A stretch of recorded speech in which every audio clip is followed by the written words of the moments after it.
जय माता दी। दोस्तों, नवरात्रि के 5वें दिन माँ दुर्गा के स्कंद माता स्वरूप की पूजा का विधान है। दुर्गा माँ के सभी रूपों में स्कंद माता का रूप बहुत ही ममता भरा है। इनकी पूजा करने से बुद्धि बढ़ती है और ज्ञान मिलता है। स्कंद कुमार यानी स्वामी कार्तिकेय की माता होने के कारण माँ के इस रूप को स्कंद माता कहा जाता है। स्वामी स्कंद बाल रूप में माँ की गोद में बैठे हैं। ऐसा माना जाता है कि निसंतान अगर नवरात्रि के 5वें दिन सच्चे मन से व्रत रखते हैं और माता की पूजा करते हैं तो उनकी सूनी गोद जल्द भर जाती है। इसीलिए इस दिन का व्रत और पूजा बहुत महत्वपूर्ण मानी जाती है। तो आइए जानते हैं स्कंद माता का स्वरूप कैसा है। इसके साथ ही इस दिन क्या भोग लगाना चाहिए, आरती कैसी करनी चाहिए और कौन से मंत्रों का जाप करना चाहिए। दोस्तों, स्कंद माता जिनका रंग शुभ्र है, सिंह और कमल दोनों पर विराजमान होती हैं, उन्हें पद्मासन भी कहते हैं। सच्चे मन से पूजा करने पर वे भक्तों की इच्छाएं पूरी करती हैं और सारे दुख दूर करती हैं। संतान प्राप्ति के लिए उनकी पूजा बहुत अच्छी मानी जाती है। पूजा के दौरान लाल कपड़े में सुहाग का सामान, लाल फूल, पीले चावल और नारियल बांधकर माता की गोद भरें। ऐसा करने से घर में जल्दी ही किलकारियां गूंजने लगती हैं। स्कंद माता मोक्ष का रास्ता दिखाती हैं और ज्ञान भी देती हैं। उनका स्वरूप ममता, प्रेम और वात्सल्य का प्रतीक माना जाता है। स्कंद माता दुर्गा का 5वां रूप है। वे ज्ञान, विज्ञान और धर्म की देवी हैं। सनंत कुमार की माता होने के कारण उन्हें स्कंद माता कहा जाता है। वे सिंह पर सवार होती हैं और कमल धारण करती हैं। उनकी पूजा में धनुष बाण का अर्पण शुभ माना जाता है। यह दुर्गा कल्याणकारी शक्ति की देवी हैं। देवी अपने सांसारिक रूप में सिंह पर बैठी हैं। उनके दोनों हाथों में कमल है। एक हाथ में उन्होंने अपनी गोद में ब्रह्म स्वरूप संत कुमार को पकड़ा हुआ है।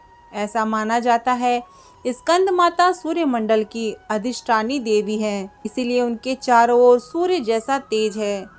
उनकी पूजा से भक्तों को सुख और समृद्धि प्राप्त होती है। स्कंद माता को पीले रंग की चीजें बहुत पसंद हैं, इसीलिए केसर वाली खीर बनाकर उन्हें भोग लगाएं। स्कंद माता को केले का भोग भी लगाया जा सकता है। बुद्धि बढ़ाने के लिए 6 इलायची माता को जरूर चढ़ाएं और फिर उन इलायचियों को खुद खा लें। बुद्धि के लिए यह उपाय दोपहर में शुभ समय पर करें। स्कंद माता को कमल का फूल अति प्रिय है, इसीलिए उन्हें कमल के फूल जरूर चढ़ाएं। स्कंद माता की पूजा विधि। दोस्तों, नवरात्रि के 5वें दिन स्कंद माता की पूजा की जाती है। यह पूजा अन्य दिनों की तरह ही होती है, लेकिन इनमें कुछ खास बातों का ध्यान रखना जरूरी है। कुश या कंबल के आसन पर बैठकर पूजा करें और ब्रह्म मुहूर्त में ही पूजा करें। माता को पीली चीजें अर्पित करें। दुर्गा सप्तशती का और दुर्गा चालीसा का पाठ करें। माँ दुर्गा के मंत्रों का जप करें। शाम को भी माँ दुर्गा की आरती जरूर करें। इसके लिए सबसे पहले कुश या कंबल के आसन पर बैठें। माता की पूजा सुबह ब्रह्म मुहूर्त में करें। ब्रह्म मुहूर्त का समय सुबह 4:06 के बीच का होता है। स्थापित प्रतिमा या तस्वीर के साथ कलश पर ही गंगा जल छिड़कें। इससे जगह पवित्र हो जाती है।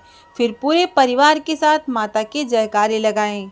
माता को पीली चीजें बहुत पसंद है, तो इसीलिए पीले फूल, फल और पीले वस्त्र अर्पित करें।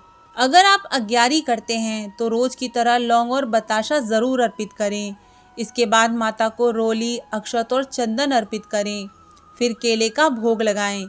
घी का दीपक या कपूर से माता की आरती उतारें और माँ स्कंद माता के जयकारे लगाएं। इसके बाद आप दुर्गा सप्तशती और दुर्गा चालीसा का पाठ कर सकते हैं।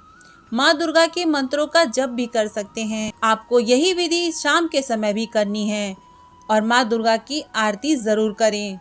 दोस्तों, आज की इस वीडियो में इतना ही। अगर आपको मेरे द्वारा दी गई हुई जानकारी पसंद आई हो तो हमारे इस चैनल को सब्सक्राइब करें, वीडियो को लाइक करें और कमेंट बॉक्स में जय माता दी जरूर लिखें।